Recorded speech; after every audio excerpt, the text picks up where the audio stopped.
الحمد لله وكفى وسلام على عباده الذين اصطفى أما بعد فأعوذ بالله من الشيطان الرجيم بسم الله الرحمن الرحيم نون والقلم وما يسطرون ما أنت بنعمة ربك بمجنون وإن لك لأجرا غير ممنون وإنك لعلى خلق عظيم صدق الله العلي العظيم. قابل احترام برادران اسلام، گزشتہ جمعہ میں بات یہاں تک پہنچی تھی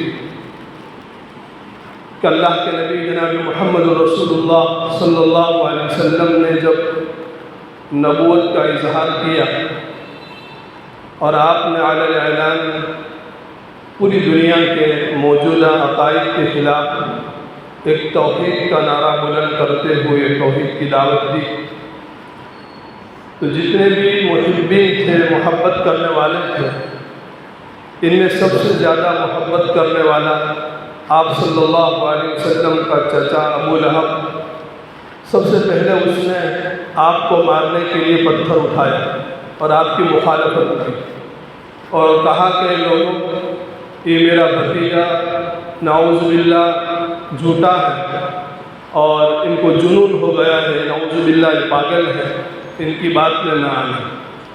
اور ایک جملہ یہ کہا، تبا لک لہذا جمعتنا یا محمد، نعوذ باللہ آپ کا برا ہے محمد کہ آپ نے اس لیے ہم کو جمع کیا تھا.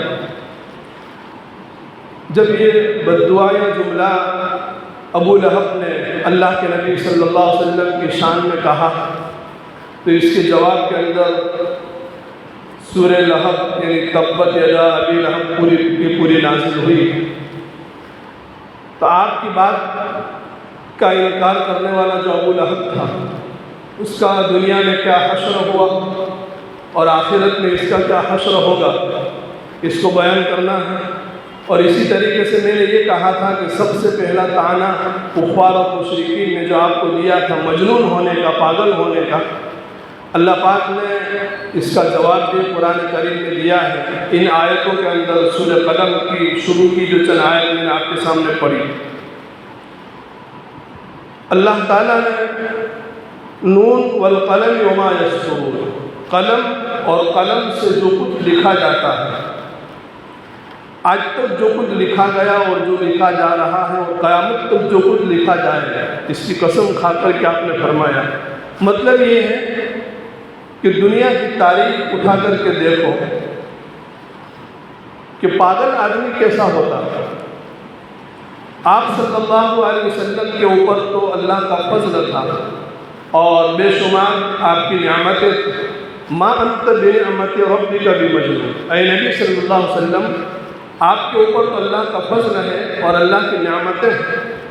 اور قلم سے جو کچھ لکھا گیا، اس کا مطلب یہ ہے کہ تقدیر میں جو کچھ لکھا گیا، اور تقدیر میں یہ بات بھی لکھی گئی تھی کہ محمد صلی اللہ علیہ وسلم نبی برحق ہے اور قرآن آپ کے اوپر نازل ہوگا.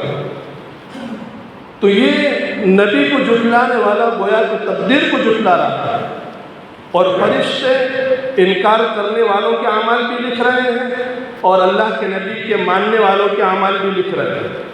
تو معلوم یہ ہوا کہ آپ کا نبی ہونا تو ازل سے ہے، اللہ کا فیصلہ پہلے ہی تھا کہ محمد نبی برحق ہے اور آپ کے اوپر قرآن نازل ہوگا. لہٰذا آپ کے پاگل ہونے کا کوئی سوال پیدا نہیں ہوتا. آپ کے اوپر تو اللہ کا بڑا فضل ہے، نعمت ہے. ما انت بنعمت ربک بمجنون. پھر دوسری آیت فرمائی وَإِنَّ لَكَ لَأَجْرًا غَيْرَ مَمْنُونٍ. اللہ پاک نے دنیا کے لوگوں سے کہا، اے دنیا کے بیوقوفوں، یہ تو دیکھو کہ پاگل آدمی کے کام کے اوپر کوئی مزدوری اور کوئی اجر اور اس کا ثواب نہیں ہوتا ہے. پاگل آدمی کیسا کام کرتا ہے، اس کے کام کی دنیا میں کوئی ویلیو نہیں ہوتی ہے. اور میرا نبی صلی اللہ علیہ وسلم جس کام کو لے کر کے اٹھا اور آپ جس کام کی اور جس چیز کی دعوت دے رہے ہیں وہ تو اللہ کے نزدیک اتنا مقبول کام ہے کہ اس کے اوپر اللہ تعالیٰ آپ کو ایسا اجر عطا فرمائیں گے غیر ممنون، جو کبھی بھی ختم ہونے والا نہیں ہوتا۔ اے دنیا کے بیوقوفوں، ذرا یہ تو سوچو، پاگل آدمی کے کام کے اوپر کوئی ایسا اجر نہیں ملتا ہے، اور قرآن کا یہ فیصلہ ہے کہ میرا نبی جس کام کو لے کر کے دنیا میں اٹھا ہے وہ کام اللہ کے نزدیک ایسا مقبول ہے کہ اللہ پاک اس کام کے اوپر آپ کو ایسا اجر دیں گے، وَإِنَّ لَكَ لَأَجْرًا غَيْرَ مَمْنُونٍ، جو کبھی بھی ختم ہونے والا نہیں، لہٰذا آپ کبھی بھی پاگل نہیں ہو سکتے۔ پھر آگے فرمایا وَإِنَّكَ لَعَلَىٰ خُلُقٍ عَظِيمٍ۔ اے دنیا کے بیوقوف انسانوں، اتنا تو ذرا سوچو کہ پاگل آدمی کو اخلاق سے کوئی لینا دینا نہیں ہوتا۔ پاگل آدمی کیا جانے اخلاق کیا چیز ہوتی ہے، اور میرے نبی صلی اللہ علیہ وسلم کے اخلاق تو دیکھو۔ تم نے 40 سالہ زندگی تمہارے سامنے، آپ کا بچپنا، آپ کی جوانی، آپ کی راتیں، آپ کے دن، آپ کی تجارت، آپ کا کاروبار، آپ کی معاشرت، آپ کا حسر، آپ کا سفر، سب کچھ آپ لوگوں کے سامنے ہے، اور خود آپ لوگ تصدیق کرتے تھے، آپ کو امین اور صادق کہتے تھے۔ آپ کے اخلاق کو ذرا دیکھو۔ دنیا کے بیوقوف انسانوں، کبھی بھی پاگل آدمی کے اچھے اخلاق نہیں ہوتے ہیں، اور میرے نبی کے اتنے اعلیٰ اور اچھے اخلاق اور ایسے کمال، اور جس کو آپ پاگل کہہ رہے ہیں، لہٰذا آپ کبھی بھی پاگل نہیں ہو سکتے۔ ان آیتوں کے اندر اللہ پاک نے اس کا جواب دیا، اور ایک تفسیر وَإِنَّكَ لَعَلَىٰ خُلُقٍ عَظِيمٍ کی مفسر نے یہ کی ہے کہ خلق عظیم سے مراد دین اسلام ہے۔ جس شخصیت کو اور جس ذات بابرکت کو دین اسلام دیا گیا ہے، نعوذ باللہ، یہ کبھی بھی پاگل نہیں ہو سکتا۔ آپ کو تو دین اسلام دیا گیا ہے، اور ان الدین عند اللہ الاسلام، دین اسلام وہ مذہب ہے کہ جو اللہ کو محبوب ہے، اللہ نے اس کو پسند کیا ہے، اور اللہ کا پسندیدہ دین اور مذہب آپ کو دیا گیا ہے، لہٰذا آپ کسی حال میں پاگل نہیں ہو سکتے۔ تو مختصراً یہ کہ آپ صلی اللہ علیہ وسلم کو جو طعنہ دیا گیا تھا پاگل ہونے کا، اس کا جواب اللہ پاک نے ان آیتوں کے اندر دیا ہے۔ پھر آگے فرمایا فَسَتُبْصِرُ وَيُبْصِرُونَ۔ اے نبی صلی اللہ علیہ وسلم، آپ بھی دیکھ لیں گے اور آپ کو پاگل کہنے والے بھی دیکھ لیں گے، بِأَيِّكُمُ الْمَفْتُونُ، کہ پاگل کون تھا۔ تو چنانچہ ایسا ہی ہوا، بہت ہی مختصر عرصے کے اندر آپ کو پاگل کہنے والے، آپ کو مجنون کہنے والے، آپ کو بیوقوف کہنے والے، وہ خود اسلام کے اندر داخل ہو کر کے آپ صلی اللہ علیہ وسلم کے سچے اور پکے غلام بن کر کے ان لوگوں نے یہ فیصلہ دنیا کو سنا دیا کہ ہم جو نعوذ باللہ آپ کو پاگل کہتے تھے، آپ پاگل نہیں تھے، ہم ہی پاگل تھے، ہم کو ماننا پڑا، اور آپ کے ہاتھ میں ہاتھ دینا پڑا، اور آپ کا غلام بننا پڑا۔ چند ہی دنوں کے اندر، چند ہی عرصوں کے اندر آپ کے سچے پکے عاشق ہو گئے اور آپ کے غلام بن گئے۔ یہ تو مجنون ہونے کا جو طعنہ دیا تھا، اس کا جواب اللہ نے دیا، بہت مختصر میں اس کو بیان کرتا چلتا۔ اب ابو لہب نے جو آپ کو یہ کہا تھا، اور اللہ کے نبی صلی اللہ علیہ وسلم جب دعوت لے کر کے چلتے تھے، لوگوں کو دین کی دعوت دیتے تھے اور اللہ کا پیغام سناتے تھے، تو یہ ابو لہب جو ہے آپ کے پیچھے پیچھے ہو جاتا تھا اور اعلان کرتا تھا، اے لوگوں، نعوذ باللہ، یہ میرا بھتیجا جھوٹا ہے، ان کی بات میں مت آنا۔ اور دوسرا کام ابو لہب نے یہ کیا کہ آپ صلی اللہ علیہ وسلم کی 2 بیٹیاں، ابو لہب کے 2 بیٹوں کی نکاح میں تھی۔ ابو لہب کا ایک بیٹا تھا عتبہ اور دوسرا بیٹا تھا عتیبہ۔ آپ صلی اللہ علیہ وسلم کی بیٹی رقیہ کا نکاح عتبہ کے ساتھ ہوا تھا، اور آپ کی بیٹی ام کلثوم کا نکاح عتیبہ کے ساتھ ہوا تھا۔ صرف نکاح ہوا تھا، ابھی رخصتی نہیں ہوئی تھی۔ اس درمیان میں آپ نے جب نبوت کا اظہار کیا اور لوگوں کے سامنے توحید کی دعوت دی، تو ابو لہب نے کہا اپنے دونوں بیٹوں سے کہ محمد کی دونوں بیٹیوں کو طلاق دے دو، یہ تمہارے نکاح میں نہیں ہونی چاہیے۔ لہٰذا دونوں بیٹوں نے، عتبہ اور عتیبہ نے، رقیہ اور ام کلثوم کو ایک ساتھ میں طلاق دی۔ یہ بڑی مصیبت آپ صلی اللہ علیہ وسلم کے اوپر آئی، دونوں کو طلاق دی۔ اور طلاق دیتے وقت عتبہ نے اللہ کے نبی صلی اللہ علیہ وسلم کی شان میں بہت ہی گستاخانہ کلمات کہے تھے، جس کی وجہ سے اللہ کے نبی صلی اللہ علیہ وسلم کی زبان مبارک سے بد دعا نکل گئی تھی۔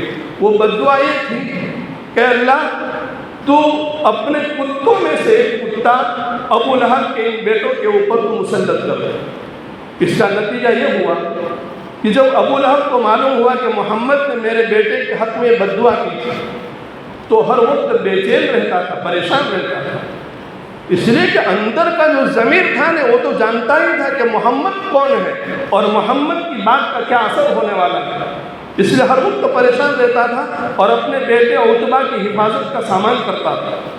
ایک مرتبہ ایسا ہوا کہ تجارتی سفر کے اندر ملک شام کی طرف جا رہے تھے تو راستے کے اندر لوگوں نے کہا ابو لہب سے کہ دیکھو یہ جگہ ایسی ہے کہ یہاں شیر اور چیتے بھیڑی وغیرہ آتے جاتے رہتے ہیں۔ جب یہ سنا ابو لہب نے تو اللہ کے نبی کی وہ بد دعا یاد آ گئی کہ اللہ کے نبی نے یہ کہا ہے کہ اللہ کو اپنے کتوں میں سے کتا ابو لہب کے بیٹے کے اوپر مسلط کر دے۔ تو ہر وقت پریشان رہتا تھا اور اپنے بیٹے عتبہ کی حفاظت کرتا تھا، لیکن اللہ جس کو ہلاک کرنا چاہے دنیا کی کوئی طاقت اس کو بچا نہیں سکتی۔ ایسا ہوا کہ ایک شیر آیا اور ابو لہب کا جو بیٹا عتبہ تھا جس نے آپ صلی اللہ علیہ وسلم کی شان اقدس کے اندر گستاخی کی تھی اس کو لے کر کے چلا گیا۔ ابو لہب نے جو یہ کہا تھا تبن لک یا محمد لہذا جمعتنا، نعوذ باللہ آپ کا برا ہو، قرآن نے پوری سورت نازل کی تبت یدا ابی لہب و تب، کہ ابو لہب کے دونوں ہاتھ ٹوٹے اور وہ برباد ہو۔ ما اغنی عنہ مالہ وما کسب، اس نے ایک بات یہ کہی تھی کہ اگر میرا بھتیجا جو کہتا ہے کہ اللہ ایک ہے اور عبادت کے لائق وہی ہے، اور اگر اللہ کی عبادت نہیں کرو گے تو عذاب آئے گا اور تمہاری پکڑ ہوگی، تو اگر میرے بھتیجے کی بات بالفرض مان لو کہ صحیح بھی ہے تو میرے پاس بہت مال ہے اور میری بہت سارے اولاد ہیں، میں مال اور اولاد دے کر کے اپنا چھٹکارا حاصل کر لوں گا۔ اس کے جواب میں یہ آیت نازل ہوئی ما اغنی عنہ مالہ وما کسب، کہ نہ اس کا مال کام آیا نہ اس کی اولاد کام آئی۔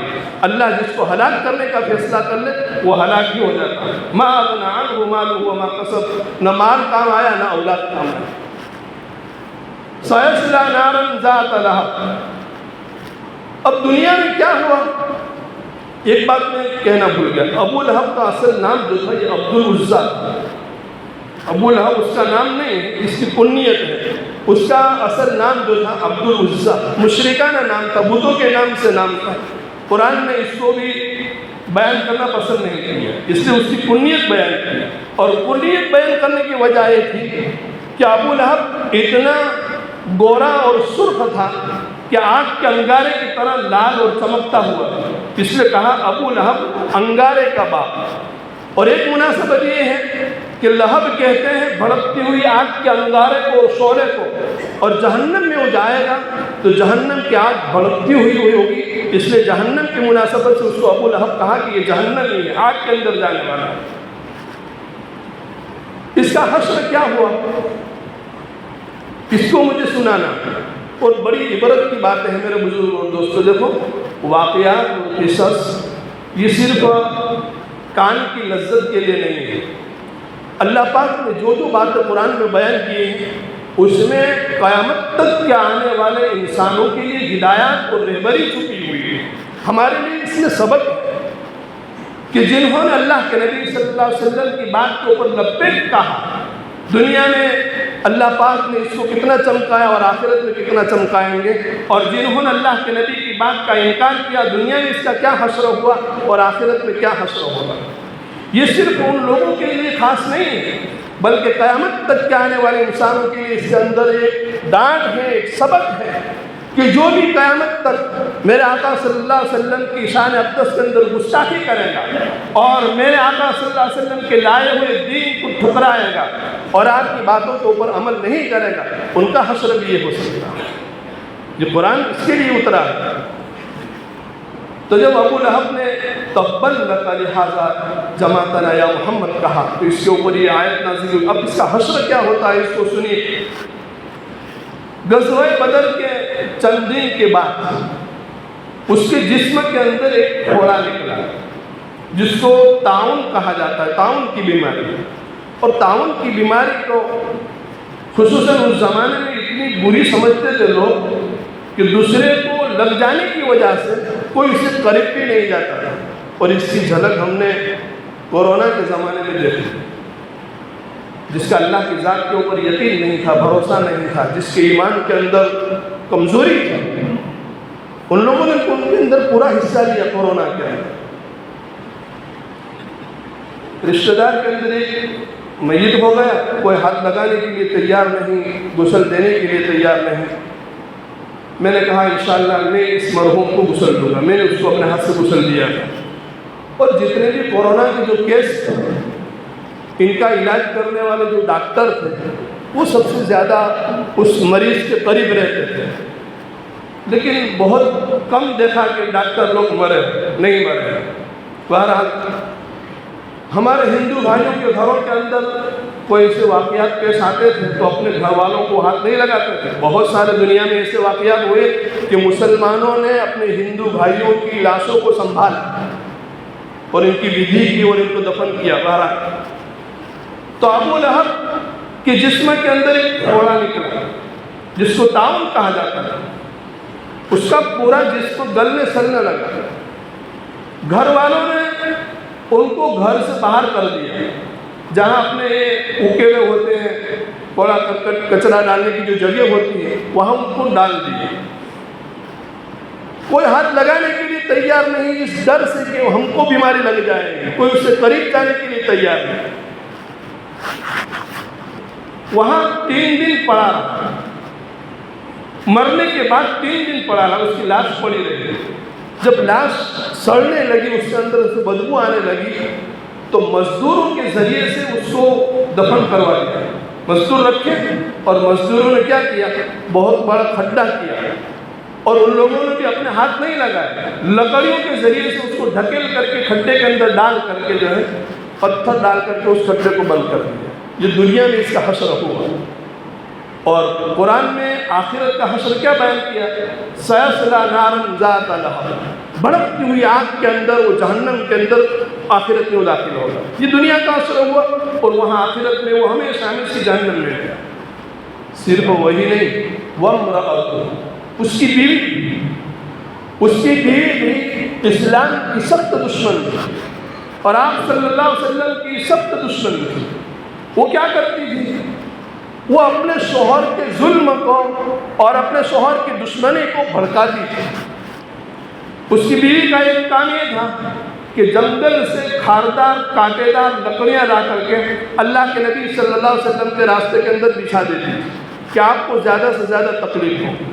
اس لیے قرآن نے کہا کہ جس طریقے سے ابو لہب جہنم میں جائے گا، وامرأتہ، اس کی صفت یہ بیان کی حمالۃ الحطب۔ اس سے کئی ایک مطلب بیان کیے ہیں مفسرین نے۔ حمالۃ الحطب کس کو کہتے ہیں؟ عرب کے اندر چغل خور کو حمال الحطب کہا جاتا تھا۔ حمال الحطب یعنی وہ لکڑیاں جس کے اندر سے آگ سلگائی جائے۔ ہم اپنی زبان میں کہتے ہیں جو کوئی ادھر کی ادھر کرتا ہے تو ہم کہتے ہیں کہ یہ لاکڑا آگا کرے۔ چغل خور بہت بڑا گناہ ہے، ادھر کی ادھر، ادھر کی ادھر۔ ہر ایک آدمی سمجھے کہ میرا آدمی ہے، اور آپس کے اندر عداوتیں اور دشمنیاں اس کے ذریعے سے پھیلتی ہے۔ ابو لہب کی اس بیوی کا کام یہ تھا کہ مسلمانوں کے آپس کے اندر وہ ادھر کی ادھر کر کے آپس میں لڑوانے کا کام کرتی، اس لیے اس کو حمالۃ الحطب کہا۔ اور مفسرین نے ایک مطلب یہ بیان کیا ہے کہ جس طریقے سے دنیا میں اپنے شوہر کی وہ مدد کرتی تھی اللہ کے نبی اور اسلام کے خلاف، تو جہنم کے اندر جب اس کا شوہر جہنم میں جائے گا ابو لہب، تو اس کی بیوی جہنم کے درختوں کے لکڑیاں ڈال کر کے جہنم کو اور زیادہ جوش دے گی اور آگ کو سلگائے گی، اور زیادہ سے زیادہ تکلیف ہو اس کو شوہر کی، اللہ اس کو اس کے کام میں لگا دے۔ وامرأتہ حمالۃ الحطب فی جیدہا حبل من مسد، اس کی گردن کے اندر لوہے کے تار کی بنی ہوئی بڑی زنجیر کا توق ہوگا جہنم۔ تو میرے بزرگ اور دوستو، یہ بہت ہی مختصر میں کرتا چلتا ہوں کہ اللہ کے نبی صلی اللہ علیہ وسلم نے جب شروع میں نبوت کا اظہار کرتے ہوئے توحید کی دعوت دی، تو محبت کرنے والوں میں سب سے زیادہ محبت کرنے والا ابو لہب، اس نے یہ کام کیا کہ سب سے پہلا پتھر اٹھا کر کے آپ کی مخالفت کی اور آپ کے حق کے اندر بد دعا کی جس کے نتیجے میں دنیا کے اندر اس کا یہ حشر ہوا اور آخرت کے اندر ہمیشہ ہمیشہ کے لیے وہ جہنم میں جائے گا۔ یہ اللہ کے نبی صلی اللہ علیہ وسلم کے حقوق میں سے دوسرا حق، آپ کی ذات کے اوپر ایمان لانا، آپ سے عقیدت کا ہونا، آپ کو نبی برحق سمجھنا، اور آپ کے اوپر ایمان لائے بغیر، آپ جس کتاب یعنی قرآن کو لائے ہیں اس کو مانے بغیر، آپ جن احکام کو لائے ہیں ان کو مانے بغیر میری نجات نہیں ہے، اس کا فیصلہ کرنا۔ یہ دوسرا حق میں نے آپ کے سامنے بیان کیا۔ اب تیسرا حق ہے اطاعت کا۔ انشاءاللہ بڑی تفصیل کے ساتھ یہ چلے گا کہ محبت بھی ہے، محبت کے بعد عقیدت بھی ہے، اور عقیدت کے بعد اطاعت نہیں ہے تو بھی محبت اور عقیدت دونوں کام نہیں آ سکتے۔ اصل چیز اطاعت ہے۔ اطاعت کس کو کہتے ہیں؟ اور ہم سب کے لیے اور کائنات میں بسنے والے سارے مسلمانوں کے لیے اور سارے انسانوں کے لیے اللہ کے نبی صلی اللہ علیہ وسلم کی اطاعت کتنی ضروری ہے، انشاءاللہ اس کو تفصیل کے ساتھ بیان کروں گا۔ 2-4 منٹ زیادہ ہوگی، لیکن بطور اعلان کے ایک دو باتیں مجھے یہ عرض کرنی ہے کہ ایک مسئلہ چلا تھا، وہ وقف کا، مسلمان کے اوقاف کا۔ موجودہ حکومت نے جو قانون پاس کرنا چاہا تھا، اوقاف کس کو کہتے ہیں بہت تفصیل کے ساتھ میں نے بیان کیا تھا، اوقاف کے مسائل کیا ہے، اوقاف کے احکام کیا ہے، اور موجودہ حکومت اوقاف کے سلسلے میں جو قانون پاس کرنا چاہتی ہے اگر وہ پاس ہو گیا تو اس سے ہمارا کیا نقصان ہونے والا تھا، وہ ساری چیزیں میں نے بیان کر دی۔ بڑوں کی طرف سے اعلان تو ہے، مسلم پرسنل لا بورڈ کی طرف سے، کہ خطیب حضرات لوگوں کے سامنے اس کو بیان بھی کریں اور دعاؤں کا بھی اہتمام کریں، لیکن جہاں تک میرا خیال ہے اب مزید بیان کرنے کی ضرورت نہیں ہے، لیکن میں اتنا ضرور کہتا ہوں کہ یہ مسئلہ ختم نہیں ہو گیا ہے، یہ مسئلہ ابھی خطرے والا ہے۔ ہمارے حق میں بھی فیصلہ ہو سکتا ہے اور ہمارے خلاف بھی فیصلہ ہو سکتا ہے۔ 30 جولائی تک جو ایک تحریک تھی اس کے خلاف احتجاج کی، وہ تو ختم ہوئی۔ مختلف شکلوں میں مختلف طریقوں پر ہم نے احتجاج کیا تھا۔ کبھی تو لائٹ بجھا کر کے مسلمانوں نے پیغام دیا تھا کہ ہم اس سے ناراض ہیں، یہ نہیں ہونا چاہیے، دنیا کا کوئی مسلمان اس کو قبول نہیں کرے گا۔